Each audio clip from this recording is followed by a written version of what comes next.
Linus Tech Tips coverage of CES 2015 is brought to you by Phantom Glass. Visit store.phantom.glass for the best darn screen protectors out there, as well as HyperX.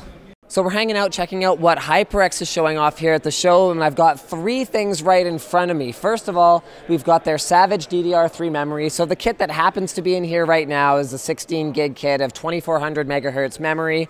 Honestly, not a lot has changed. DDR3 isn't exactly cutting edge anymore, but they've got a nice new ID on it that's going to look great on, an ROG board. And actually, this system overall looks freaking fantastic. It's an Alienly PC06S, and I'm going to have to get one of these for a review or something because this looks like one wicked gaming system. Of course, it looks mostly wicked because of all the cool HyperX stuff inside. So they've actually got their new HyperX Savage SSD. This is using a Phison S10 controller. It's available in 240, 480, and 960 gig capacities. And in terms of performance, this one's, it's kind of funny because, it's like, yeah, it's a new controller, but yeah, it's still SATA 3 because we don't really have anything faster than that. So we're looking at around 560 megabytes per second reads, around 520 or 540 megabyte per second writes, depending on where things land at the end of the day. And in terms of what that means in the real world, well, right over here, it's kind of like awesome, beautiful HyperX industrial design meets sort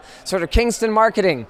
Here's ours. Here's all the other SATA 3 SSDs. Basically, ours is good because it's backed by Kingston, it's good quality and all that stuff. And now in incompressible scenarios where, so say for example on a SandForce drive, it might perform really well sometimes and not as well other times, we are going to be definitely competitive with everything else on the market, and we look great doing it. So that's about all there is to say about it.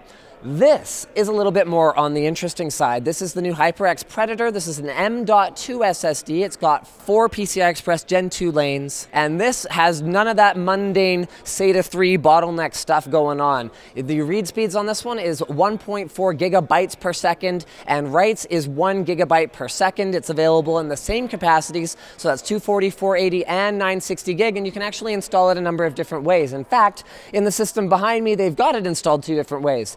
So it's installed directly in an M.2 slot on the Maximus 7 Gene motherboard right here, and then it's also available with a PCI Express riser card, and so you can just install it in any PCI Express slot in your motherboard, assuming you don't have an M.2 slot. And this is just a nice touch. I'm not sure if this is the final PCB design. I heard there's one that's going to have like dick butts on the back or something like that, or no, well, there's discussion about maybe dressing it up a little bit, but little things like making the PCB black. I've seen other high performance, great for gaming, PCI Express SSD riser cards. It's like green PCB. It's like, do you guys even look at gaming systems?